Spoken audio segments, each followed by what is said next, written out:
¿Alguna vez te has preguntado hasta dónde serías capaz de llegar para proteger a quienes amas? Beatriz del Castro, una joven de 22 años, aceptó casarse con un hombre al que jamás había visto. Un hombre inmóvil, atrapado entre la vida y el olvido, sin miradas, sin promesas, solo un profundo silencio y un beso que sellaría un destino imposible. Esta es una historia de decisiones forzadas, sacrificios impensables y un amor que nació donde nadie se atrevía a esperar. Aprovecha este momento para dejar tu like y suscribirte al canal para apoyar nuestro trabajo. Muchas gracias. Nadie habría imaginado que una boda podía celebrarse en el más absoluto silencio, con el aire impregnado del aroma de los lirios marchitos y el sonido distante de un reloj, marcando la hora en que el destino de dos almas quedaría sellado para siempre. Beatriz sostenía un ramo de flores secas y sus manos, cubiertas por guantes de encaje heredados de su madre, temblaban como si en aquel gesto frágil se aferrara a lo último que le quedaba de esperanza. Frente a ella, inmóvil en una cama rodeada de candelabros, yacía el hombre que en pocos instantes se convertiría en su esposo, don Cristiano Benítez de Lugo, duque de un linaje antiguo, de 31 años de edad, admirado por su generosidad y temido por su poder. La joven apenas podía creer lo que estaba haciendo. Un matrimonio sin amor, sin consentimiento, sin siquiera una palabra del hombre con quien uniría su vida. Pero todo había comenzado meses atrás, en una pequeña villa donde el aroma del pan recién horneado era el único lujo que los Castro podían ofrecer al mundo. Beatriz era hija de un panadero honesto y de una madre que había envejecido demasiado pronto bajo el peso de las deudas. Su vida transcurría entre harina, hornos y sueños pequeños, hasta aquel invierno en que una desgracia los arrojó a la ruina. La familia Benítez había encargado una gran cantidad de pasteles para un banquete en honor al duque. Era la oportunidad de los Castro para saldar sus deudas. Beatriz trabajó noche y día, batiendo la masa con el fervor de quien amasa su propia suerte. Pero la fortuna, caprichosa, decidió torcerles el destino. En la mañana siguiente al banquete, los rumores se propagaron como un incendio.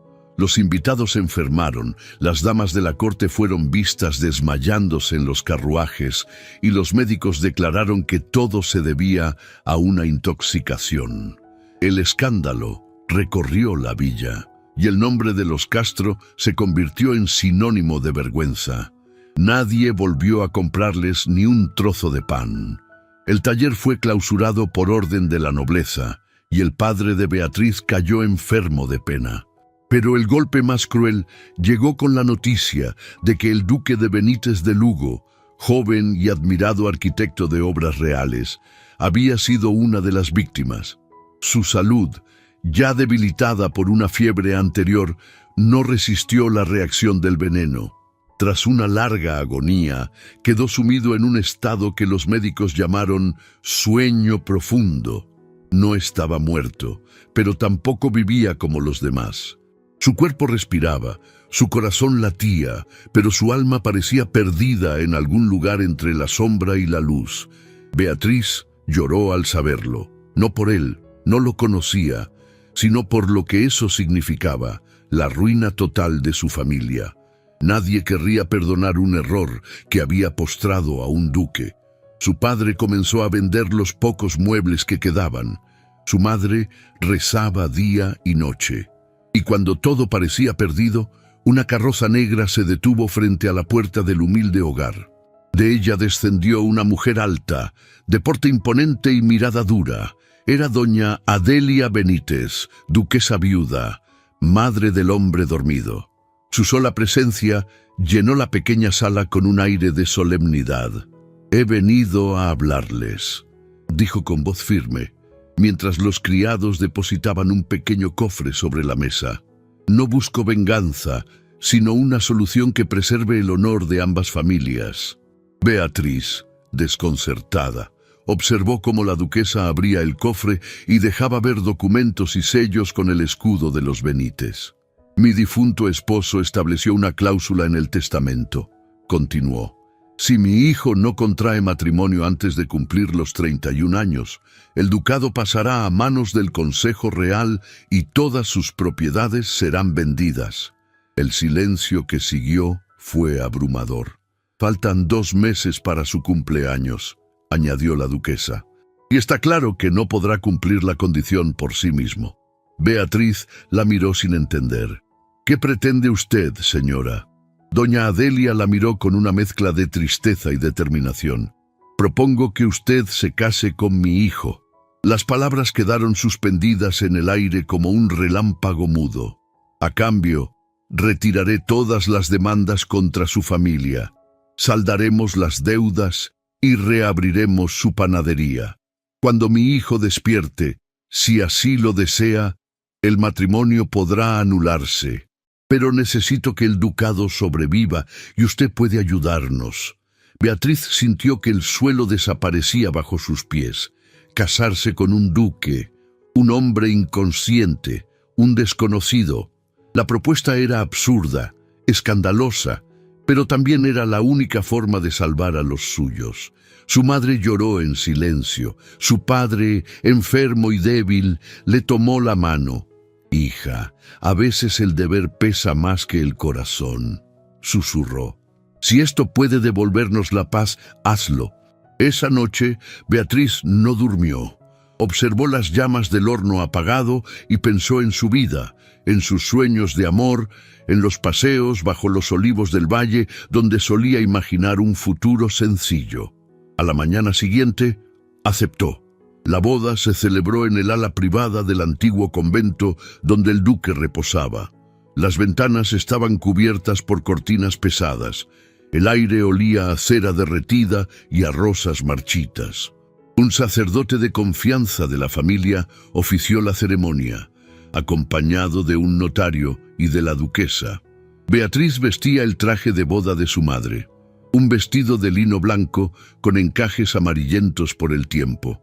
Caminó hacia el lecho con el corazón encogido, mientras el sacerdote pronunciaba las palabras sagradas que sellarían aquel matrimonio imposible. ¿Acepta usted, Beatriz del Castro, a don Cristiano Benítez de Lugo como su legítimo esposo? Ella miró el rostro inmóvil del hombre y, con voz temblorosa, respondió: «Acepto». El sacerdote volvió la mirada hacia la duquesa. «¿Y en nombre de su hijo, acepta usted a esta joven como esposa?» Doña Adelia inclinó la cabeza. «Acepto». El sonido del anillo deslizándose en el dedo de Beatriz fue lo único que rompió el silencio. Después vino el momento del beso. Ella se acercó al duque con el alma en vilo. Su respiración era lenta, casi imperceptible. Lo observó de cerca por primera vez. Cabellos oscuros, rasgos firmes, una serenidad extraña que lo hacía parecer un ángel dormido. Beatriz rozó sus labios con un beso ligero, apenas un roce, y entonces ocurrió algo. Uno de los candelabros tembló levemente, y el aire pareció cambiar de densidad. Los ojos de la duquesa se abrieron, y el sacerdote contuvo el aliento. «Ha sido el viento», murmuró alguien, pero Beatriz sintió que no lo era. Había sentido un estremecimiento en su piel, un latido diferente, como si una corriente invisible hubiese despertado algo más que un cuerpo. A partir de ese instante, su vida dejó de pertenecerle. Los días siguientes transcurrieron entre la rutina del convento y las visitas diarias de la duquesa.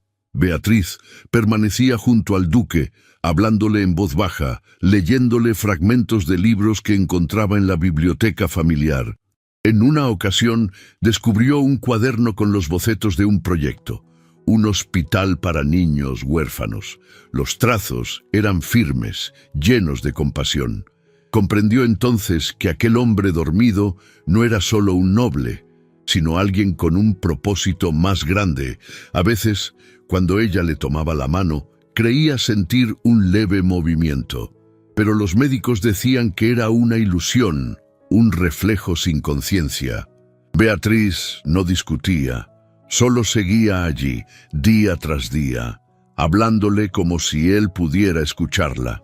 Una noche, mientras recitaba un poema de Gustavo Adolfo Bécquer, la vela que iluminaba la habitación titiló con violencia y el rostro del duque pareció adquirir un matiz distinto, casi humano. Beatriz se inclinó hacia él con el corazón en vilo. «Si puede oírme, señor duque, despierte, no por mí, sino por su madre, por su casa, por todo lo que fue». El silencio respondió. Pero en el fondo del alma, ella sintió que una parte de él había escuchado. Días después, la duquesa le pidió que se mudara al palacio familiar. Quería que Beatriz viviera allí, bajo su protección, hasta que el destino decidiera el resto. El palacio de Benítez de Lugo era un laberinto de corredores de piedra, tapices descoloridos y retratos de antepasados que parecían observar cada movimiento. En la primera noche, Beatriz recorrió los pasillos con un candelabro en la mano. Se detuvo ante un cuadro que mostraba al joven duque en su juventud, montando un caballo blanco. Su mirada era intensa, viva. «¿Quién eras realmente, Cristiano Benítez de Lugo?», susurró. No obtuvo respuesta, pero en algún lugar de la casa un reloj marcó la medianoche y en el aire se escuchó un crujido que no parecía venir de las paredes. Y fue entonces cuando Beatriz comprendió que algo había cambiado dentro de aquel palacio, algo que no podría detenerse. Durante las semanas siguientes, Beatriz se convirtió en una presencia constante en el palacio. La duquesa había ordenado que se le asignara una habitación contigua a la galería donde descansaba el duque, y un ama de llaves vigilaba sus movimientos con la severidad de quien cuida un secreto demasiado grande. Cada amanecer, Beatriz se levantaba antes que los criados, recorría el jardín de los rosales, cubierto por la escarcha de marzo, y cortaba una flor para colocarla junto al lecho del duque. A veces era una rosa blanca, otras una amapola o una rama de lavanda. Creía, en su inocencia, que los aromas podían alcanzar lugares donde las palabras no llegaban. Don Serafín Cortés, el médico de la familia, visitaba al duque cada 2 días. Había establecido un tratamiento, infusiones de valeriana y manzanilla que Beatriz administraba humedeciendo los labios del duque, cataplasmas tibios en el pecho para fortalecer la respiración y masajes suaves en las extremidades para evitar que los músculos se atrofiaran. «El veneno no destruyó sus órganos», explicaba el médico, «pero ha sumido su cuerpo en un letargo profundo. Solo el tiempo y los cuidados constantes pueden devolverlo. Mientras su corazón lata, hay esperanza». Beatriz seguía cada instrucción con devoción, como si en cada gesto depositara un pedazo de su propia vida. El tiempo en el palacio parecía detenido. Los relojes marcaban las horas con lentitud, y los ecos de los pasos se perdían en los corredores, como si la casa respirara un aire antiguo, cargado de memorias. Beatriz hablaba poco, pero cuando lo hacía, su voz era tan dulce que los criados bajaban el tono por respeto, temerosos de quebrar la paz que ella traía consigo. Una tarde de lluvia, mientras leía en voz alta un fragmento de la Regenta, el viento golpeó los ventanales con furia. Beatriz se inclinó para proteger las velas, y al volver la vista, vio que los dedos del duque se habían movido apenas 1 milímetro. Se quedó inmóvil, el corazón desbocado. Dudó de sí misma. Quizá había sido su imaginación, el reflejo del fuego, una ilusión creada por su deseo. Pero aquella noche, al volver a su habitación, no pudo dormir. El sonido del reloj la acompañó hasta el amanecer. Los días siguientes confirmaron su presentimiento. El médico, don Serafín Cortés, un hombre serio y de voz grave, comenzó a notar signos de cambio. La respiración del duque se había vuelto más profunda. Su piel recuperaba el color. «Es como si el cuerpo recordara cómo vivir», dijo en una de las consultas. Beatriz lo escuchaba sin atreverse a confesar lo que había visto. No quería ser tomada por una soñadora, ni mucho menos por una mujer que se alimentaba de fantasías. Sin embargo, cada vez que entraba en la habitación, sentía una presencia más nítida. Era como si el aire se cargara de una energía desconocida, un lazo invisible que la unía a él. Comenzó a hablarle de su infancia, de los días en la panadería, de cómo el olor del pan recién hecho la consolaba en los momentos difíciles.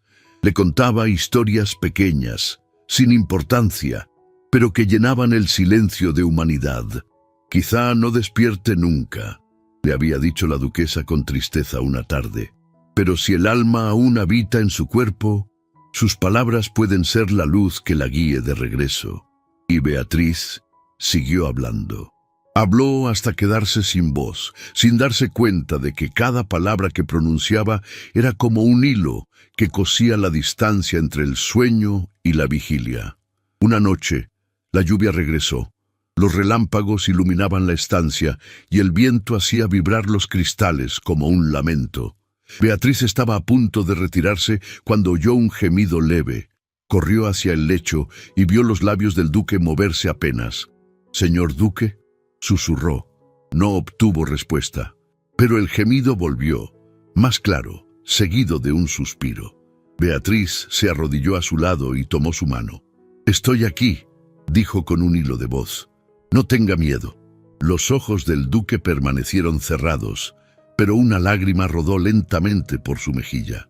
Beatriz la secó con el borde de su pañuelo, temblando. Esa noche no durmió.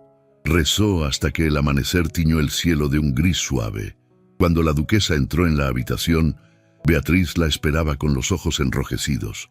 «Ha llorado», dijo. Doña Adelia la miró en silencio, como si temiera creer. «Entonces aún hay esperanza», susurró finalmente. Las semanas se transformaron en meses, y el duque continuó luchando entre la sombra y la vida. Mientras tanto, el rumor de aquella boda secreta empezaba a circular entre los salones de la nobleza. Algunos lo consideraban un acto de desesperación, otros un escándalo. Las damas más jóvenes cuchicheaban en los bailes. «Dicen que el duque está casado con una panadera, una muchacha sin título. ¡Qué vergüenza para la casa de Benítez!». Beatriz lo sabía. Los criados traían ecos de esas murmuraciones, pero había aprendido a caminar con la cabeza erguida, como si una fuerza invisible la protegiera.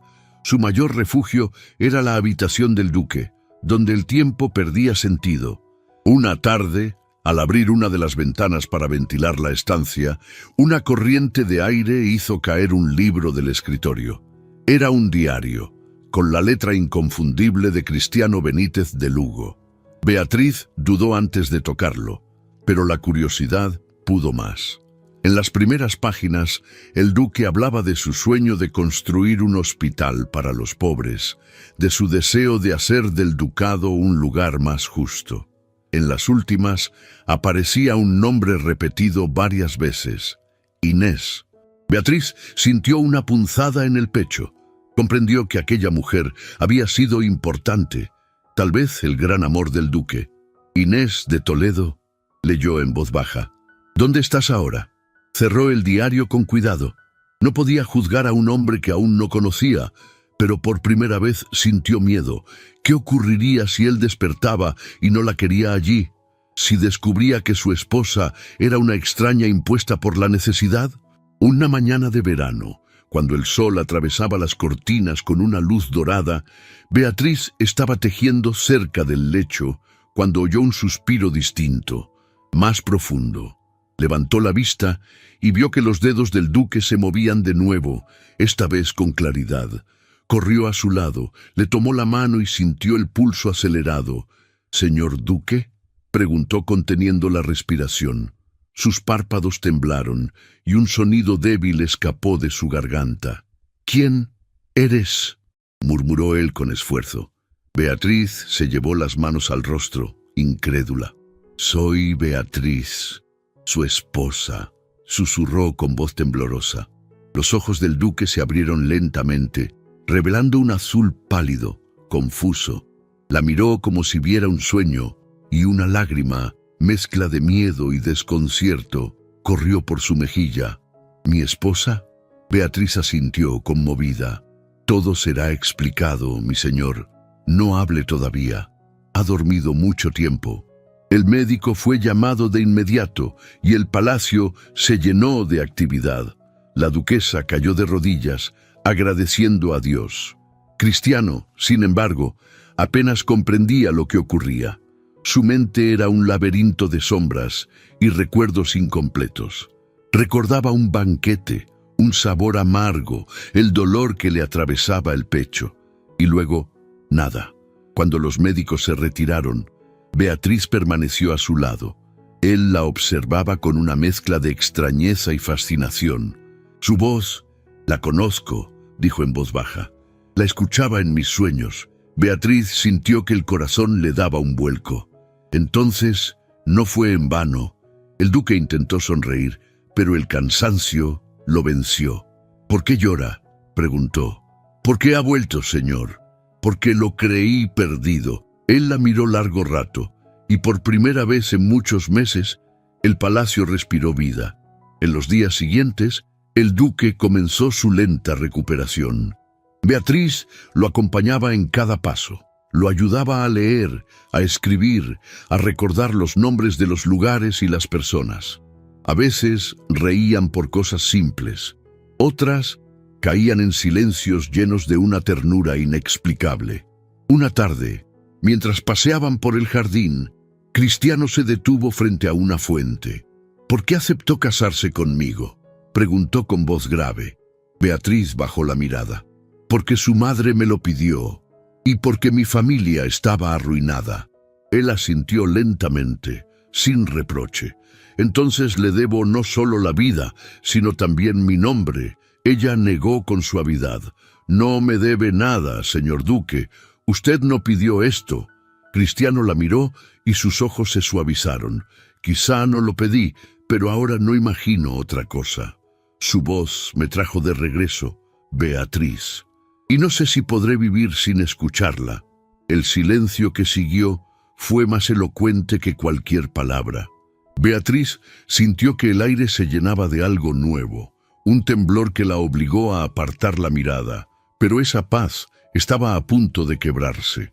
Aquella noche, un carruaje detuvo su marcha frente al palacio. De él descendió una mujer de porte elegante, envuelta en un abrigo de terciopelo azul. Su rostro era sereno, su mirada segura. Los criados se apresuraron a abrir las puertas. «Soy Inés de Toledo», dijo al mayordomo, «antiguamente comprometida con el duque de Benítez de Lugo». Las campanas del reloj marcaron la medianoche, y el sonido pareció resonar en todo el palacio. Beatriz, desde la galería, observó la escena con el corazón helado.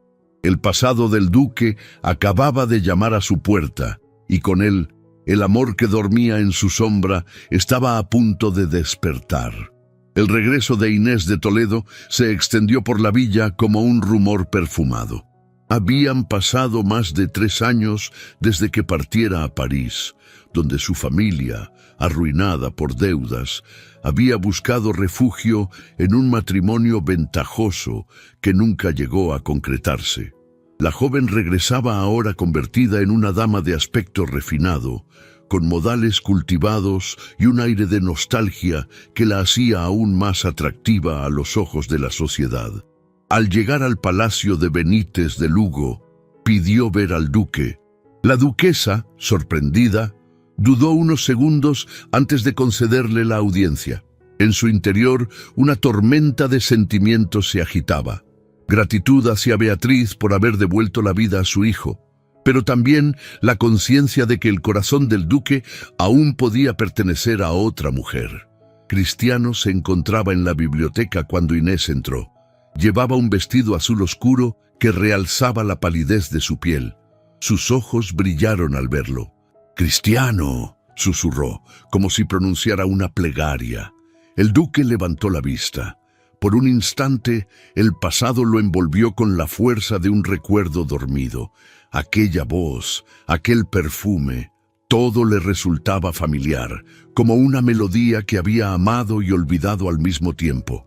«Inés», dijo, y el nombre salió de sus labios con una mezcla de sorpresa y ternura. Ella avanzó unos pasos. «Cuando supe de su enfermedad, rogué a Dios que le devolviera la vida, pero jamás imaginé encontrarlo así, tan cambiado, tan distante». Cristiano sonrió débilmente. «He estado lejos, incluso de mí mismo». Beatriz, desde el umbral de la puerta, escuchaba en silencio. No había sido invitada a la conversación, pero el sonido de aquella voz femenina le atravesaba el alma. No necesitó ver más. Entendió que Inés había sido algo más que un recuerdo para el duque. Esa noche, Beatriz regresó a su habitación con el corazón en vilo. El eco de sus propios pensamientos la atormentaba. «Nunca me amará», susurró para sí. «¿Cómo podría hacerlo si su corazón pertenece a otra?». Los días siguientes fueron una tortura silenciosa.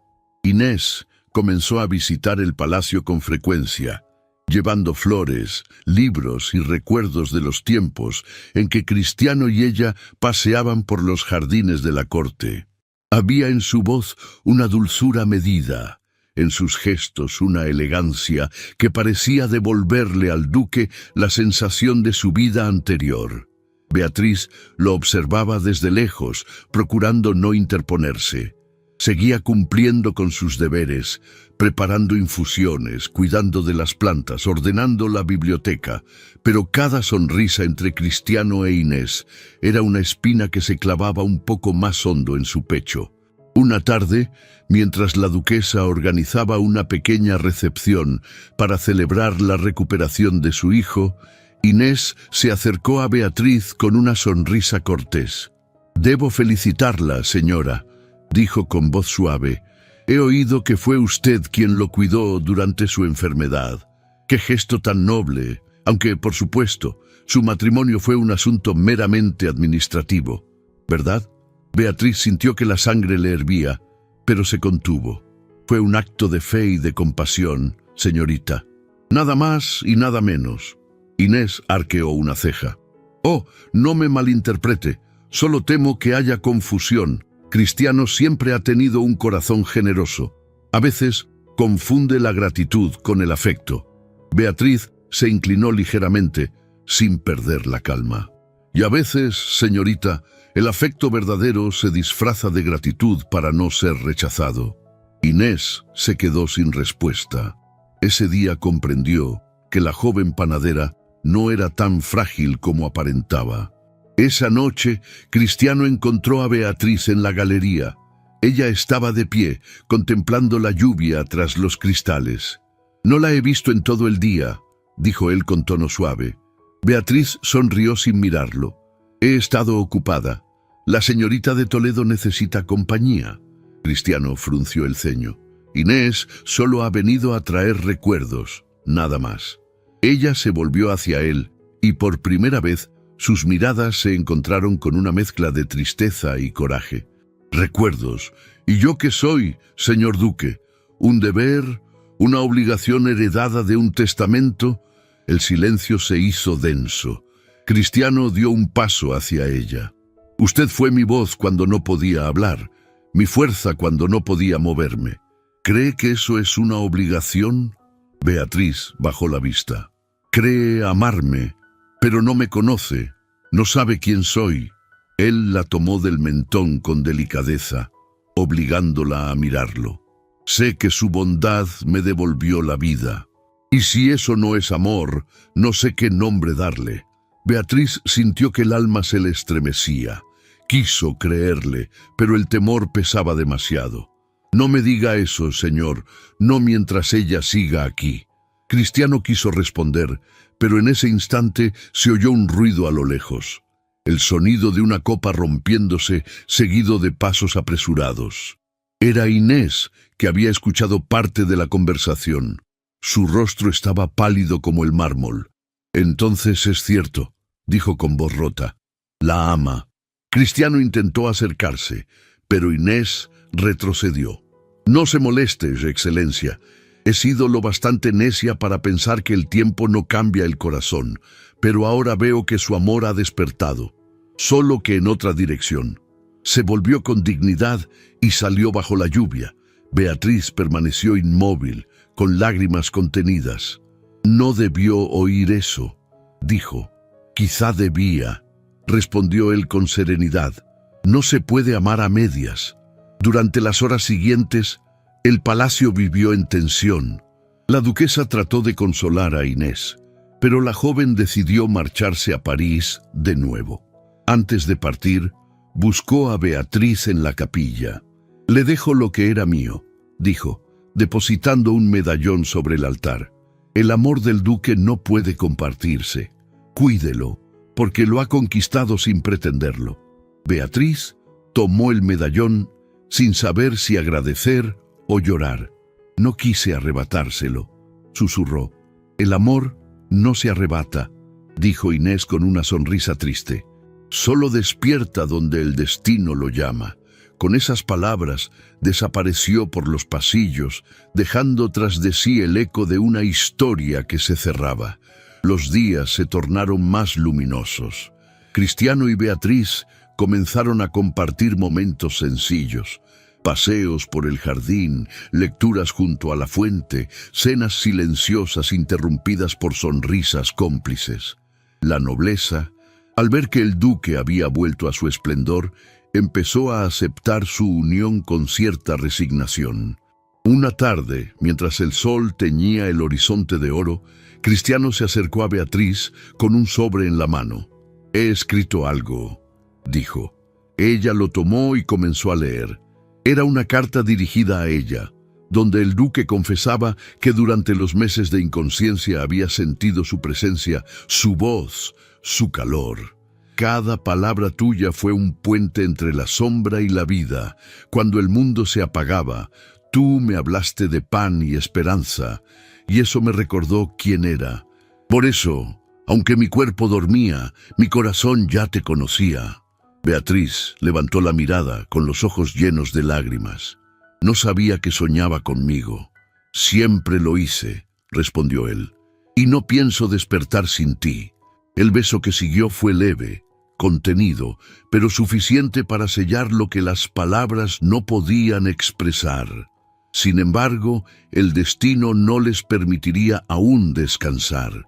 Esa misma noche, el médico llegó con noticias inesperadas.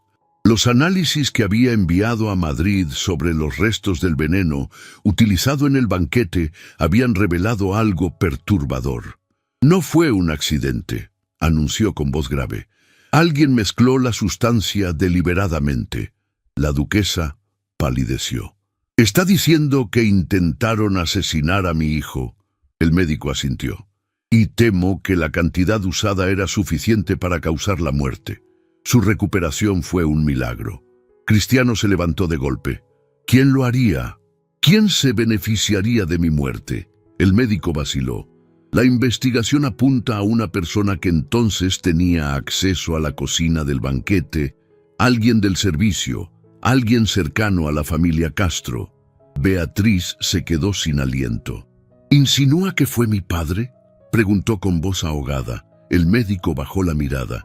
«No puedo afirmarlo aún, pero los registros indican que el hombre que preparó la crema principal fue su ayudante, bajo la orden directa de un proveedor que desapareció después». Cristiano la miró, intentando descifrar su expresión. Beatriz retrocedió un paso. «¿Cree usted que mi familia fue capaz de eso?». Él negó con firmeza. «Jamás. Pero debo descubrir la verdad. No puedo permitir que su nombre quede manchado». Los días siguientes estuvieron llenos de tensión. Cristiano envió a un investigador a la villa y prohibió a todos mencionar el tema frente a Beatriz. Pero ella no podía dormir. La duda la consumía. ¿Y si, sin saberlo, su familia había sido utilizada como instrumento de un crimen? ¿Y si el amor que la unía al duque estaba edificado sobre un pecado involuntario? Una noche, sin avisar, Beatriz abandonó el palacio. Llevaba un abrigo y una carta. En ella explicaba que necesitaba encontrar la verdad por sí misma, aunque eso significara perderlo todo. Cuando Cristiano descubrió su ausencia, el alba apenas despuntaba. Corrió hacia la galería, el corazón desbocado. En la mesa encontró la carta y al leerla, su voz se quebró. No, Beatriz, no te vayas. Pero ya era tarde. La puerta del destino se había abierto de nuevo y el amor que habían construido pendía de un hilo. Porque a veces, para salvar el corazón del otro, hay que poner en riesgo el propio. El carruaje avanzaba entre caminos de tierra y niebla, dejando atrás los jardines del palacio. Beatriz apretaba entre las manos la carta del duque, aquella donde él le confesaba haberla amado incluso desde el sueño. La releía una y otra vez, como si cada palabra le recordara que todavía existía un hilo invisible uniendo sus almas.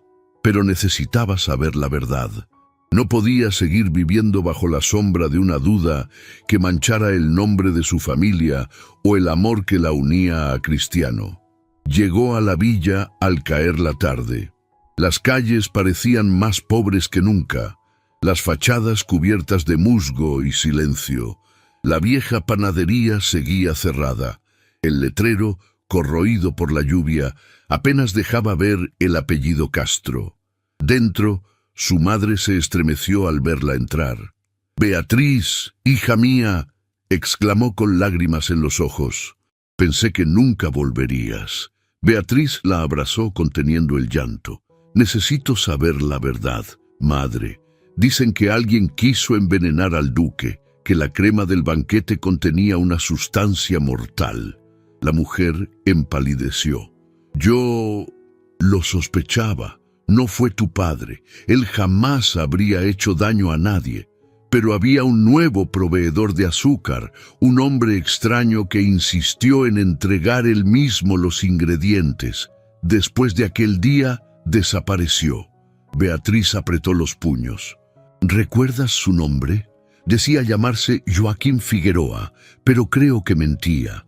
La joven comprendió que había sido utilizada, que su familia había sido víctima de una conspiración. Salió de la casa con la determinación de quien no teme a la verdad.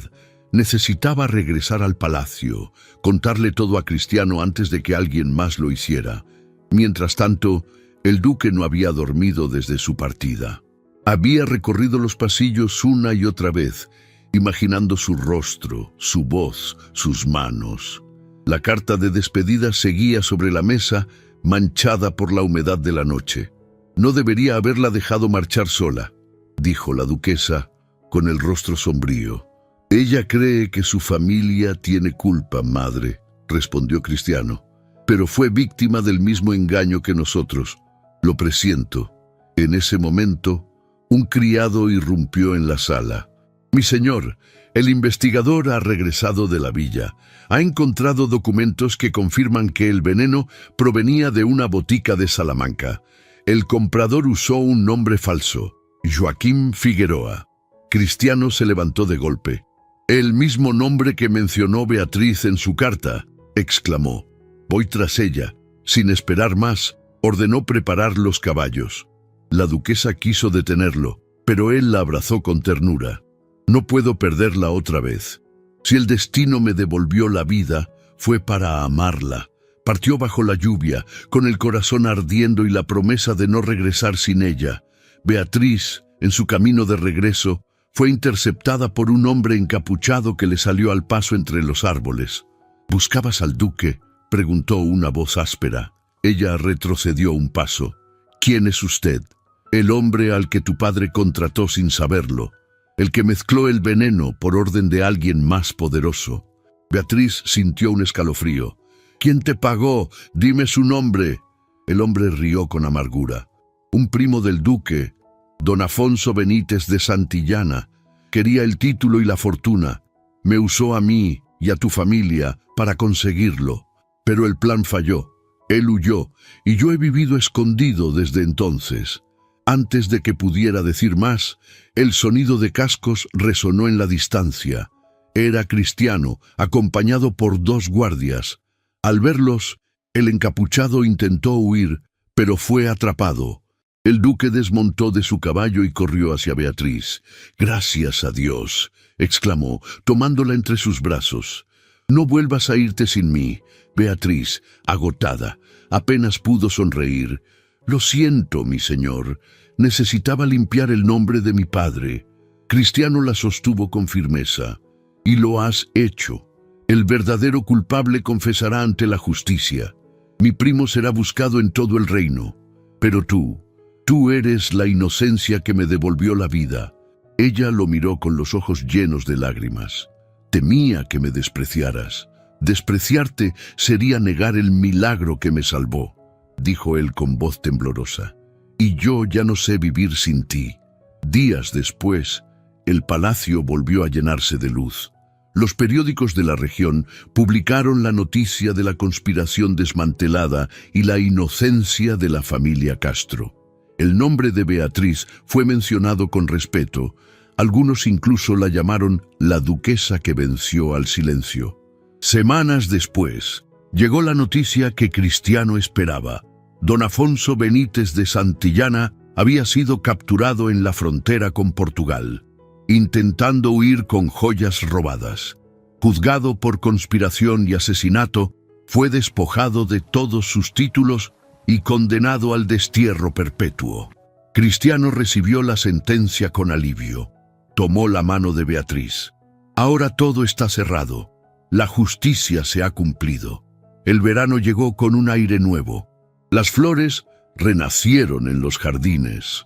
Las fuentes volvían a cantar y el sol bañaba las paredes de piedra con un resplandor dorado. Cristiano había ordenado reconstruir la antigua panadería de la villa, ahora convertida en una fundación que alimentaba a los niños pobres. Una tarde, mientras el aroma del pan recién horneado llenaba el aire, Beatriz observó el horizonte desde el balcón. Cristiano se acercó por detrás y le colocó un pañuelo sobre los hombros. «¿Recuerdas el día de nuestra boda?», preguntó con una sonrisa. «¿Cómo olvidarlo?», respondió ella riendo. «Fue el día más extraño de mi vida. Me casé con un hombre dormido y yo desperté casado con un ángel», dijo él, besando su frente. Ambos rieron y el sonido se mezcló con el canto de los pájaros. Semanas más tarde, el palacio celebró una nueva ceremonia. Esta vez no había candelabros apagados ni flores marchitas. Las campanas repicaban con alegría y la villa entera asistió a la boda oficial del duque y la duquesa de Benítez de Lugo. Beatriz vestía un traje de seda color marfil, bordado con hilos de oro, y su velo era tan largo que parecía un río de luz. Cuando el sacerdote pronunció las palabras sagradas, Cristiano tomó sus manos y habló con voz firme. «Esta vez no hay silencio que nos separe.